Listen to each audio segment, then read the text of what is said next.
গর্জনটা করছে দেখছি তো। তোমার নাম্বারটা লাগাচ্ছি, লাগাইনি। আমি তো বাড়িতেই ছিলাম। এখানটায় আমি এক্সপ্রেসে দেখছি যে মালটা শুরু করে ওইটা দিয়ে উঠছে।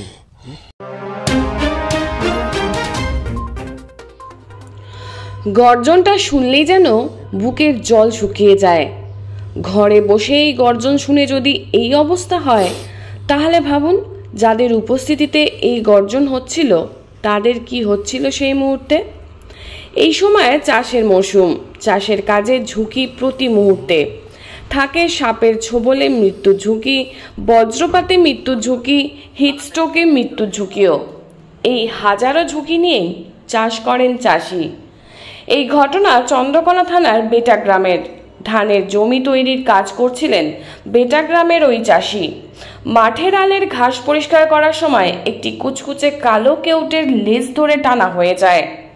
বিশাল ওই সাপটি দেখেই ভয়ে অস্থির হয়ে বন দপ্তরে খবর দেন তিনি। সাপটি তখন পাশের একটি কাঁকড়ার গর্তে লুকিয়ে পড়ে।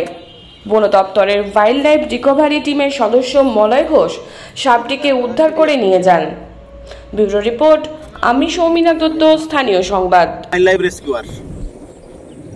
সাপ মারতেই মানুষের ভয়, আবার সেই ভয় কাটাতেই আমরা চলে আসি মানুষের বাড়িতে ফোন করা মাত্রই দিন বা রাত।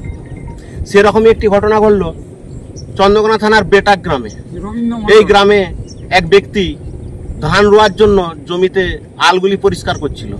সে আল পরিষ্কার করার সময় মাটির সাথে ন্যাজটি ধরা হয়ে বেরিয়ে চলে আসে একটি বিশালাকার মনোকলেট কোবরা, গেড়ি ভাঙা। তবে উনি কোনো রকমে কপাল জোরে বাঁচলেন, সাপটি কামড়াতে পারেনি। আমাদের বন দপ্তরে ফোন করেছেন, বন দপ্তর থেকে আমরা ফিল্ডে এসেছি, এসে সাপটি উদ্ধার করলাম। কিন্তু যার ফোনে আমি এই গ্রামে এসে পৌঁছেছি তার কাছ থেকে জেনে নেবো যে কি ঘটনা ঘটেছিল। বলুন। আমি একজন কৃষক, আমি জমির ভিটে বাগাচ্ছিলাম। সংস্কার রবীন্দ্র মণ্ডল আমার নাম। আর ওই সাপটি ঘাসটি একটা বেনাচালের মতো ঘাস ছিল, ঘাসটি কাটার সাথে সেই বেনাচালটা ফেলতে গেছি, নাইটা ধরে টানা হয়েছে। ওতেই আমার হাতে লেগেছে, লাগ দিয়ে আমি ছেড়ে দিয়েছি। দিতে সে গর্তের ভিতরে ঢুকে যাই। আমরা বন দপ্তরে মলয় ঘোষকে খবর দিয়েছি, ফোন করেছিলাম, সেই এসে এই সাপটি। আমরা ফিল্ডে এসে দেখলাম যে ওনার হাতে যখন সাপটি টানা হয়ে গেল, সেই পাশের একটি গর্তে প্রবেশ করেছিল। আমরা মনে হচ্ছে পদ্ম কেউটে মানে স্পিটিং করতে পারে, আর বেশ করতে পারে। ন্যাজটা ধরে টানছি আর ও ভিতর দিয়ে মুখটা, আমি তো বুঝতে পারিনি। তুমি ন্যাজে ধরে টানতে লেগে গেলে? হ্যাঁ, দেখতে না যাবে তো ঘুরতেছি নাই তো ওইটা।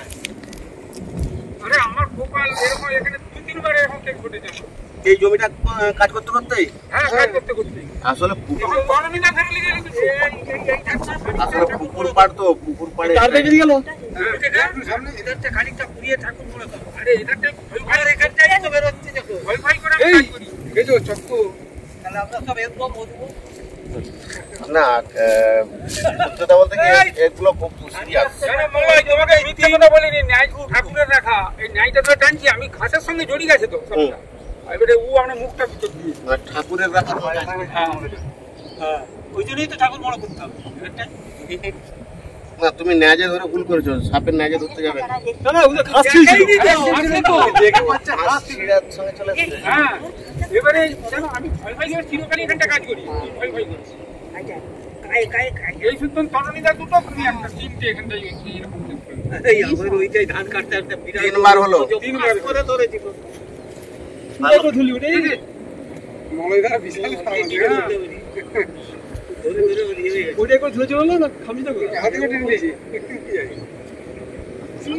এই কান্নাইটাই সেটা দেখনি ওই ধরে দিয়ে তো ধরে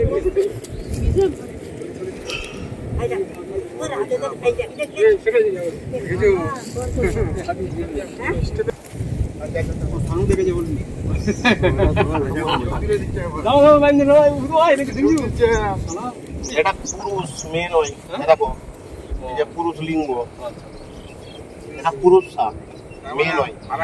এদের এখন তো হচ্ছে ডিম পাড়ার সময়, ওই জন্যই এরা উঁচু জায়গাটাকে এসছে, নাহলে আসতো না। এটা পুরুষ।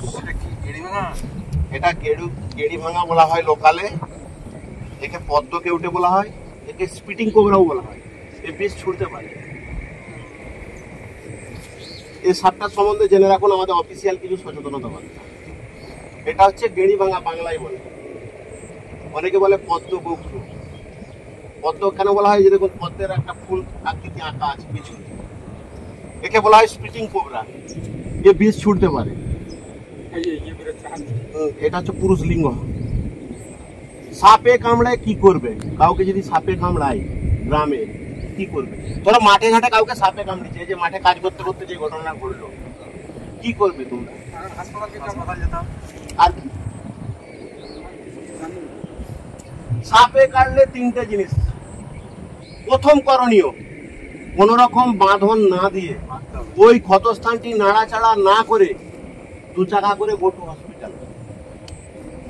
মানে আমরা যেখানে রেস্কিউ করছি হচ্ছে বেটাগ্রাম, এখানে নিয়ারেস্ট ব্লক স্বাস্থ্য কেন্দ্র হচ্ছে বীরসিং অথবা ক্ষীরপাই। এসব কাটলে 100 মিনিটের মধ্যে বীরসিং অথবা ক্ষীরপাই যেতে হবে। দ্বিতীয়ত, সাপে কাটলে কখনো ক্ষতস্থানে গিয়ে বাঁধন দেওয়া যাবে। বাঁধন দিলে কি হয়? যদি বাঁধন দেওয়া হয় ওই স্থানটি পচে যাবে, গলে যাবে। র্যাসেল ভাইপার কামড়াবে। র্যাসেল ভাইপারে হিমোটক্সিস বিষ চামড়া গলিয়ে দেবে, মাংস পচিয়ে দেবে, মানে পচে যাবে, অঙ্গহানি হয় র্যাসেল ভাইপার কামড়াবে। আর চতুর্থত, সাপে কাটলে কখনো ওঝার কাছে যাওয়া যায়। ওঝা কি করে? ওঝা বিভিন্ন রকম বুজরুকি দেখে আমাদের ওই 100 মিনিট সময়টা নষ্ট করে। যার ফলে কি হয় যে মানুষটি যখন ওঝার কাছ থেকে হসপিটালে যায়, ডাক্তার বলে যে টাইম ইজ ওভার। তাই 3টে জিনিস মনে রাখবে। নাম্বার 1, সাপে কাটলে কখনোই ক্ষতস্থানে গিয়ে বাঁধন দেবে না, ওঝার কাছে যাবে না, 100 মিনিটের মধ্যে হসপিটাল। আর এ সাপ কামড়ালে কি লক্ষণ হয়ে জানো কি? এ সাপ, এদের বিষের নাম হচ্ছে নিউরোটক্সিন। এ সাপ কামড়ালে আমাদের শরীরে রক্ত প্রবাহ বন্ধ হয়ে যায়, মানে রক্ত জমাট বেঁধে যায়। রক্ত জমাট বেঁধে যায়, গোলাটা বসে যাবে, আর চোখ দুটো ফুল খোলা যাবে না, জীবনেত্ব হয়ে যাবে। হয়ে গেলেই বোঝা যাবে যে বিষধর সাপ কামড়েছে। আমাকে একটা থলে এনে দিন। এটি বড়, প্রায় 4.5 ফুটের বেশি হবে।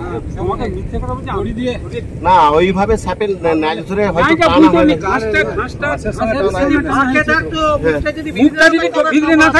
মুখটা ভিতরে না থাকলে তোমাকে ছবল দিয়ে দিই। না, বাঁধলে রক্ত প্রবাহ বন্ধ হয়ে যায় না। যে পরিমাণ বিষটা দেয় সেই পরিমাণটা অল্পই, কিন্তু আমাদের শরীরে তো প্রায় প্রত্যেকটা মানুষের শরীরে 5 লিটার রক্ত হয়। কিন্তু এক জায়গায় যদি বেঁধে দিই, ঝট করে ওখানটা জাম হয়ে যাবে, তার মানে ওখানটা পচন ধরে যাবে, ওখানটা ক্লড হয়ে যাবে, পচন হয়ে যাবে। যার জন্য বাঁধা চলবে না। ঝাড়ফুঁকে সাপের ওষুধের অ্যান্টিভেনাম তৈরি হয় ঘোড়ার শরীর থেকে। ওঝা ঘোড়া শরীর থেকে প্রসেসিং করবে কি করে? ওঝার কাছে কিচ্ছু নেই।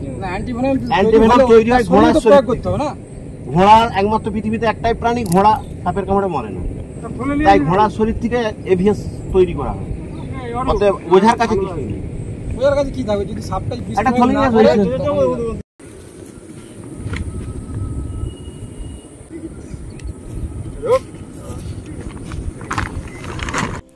নমস্কার, আমি সংহিতা শিরোমণি।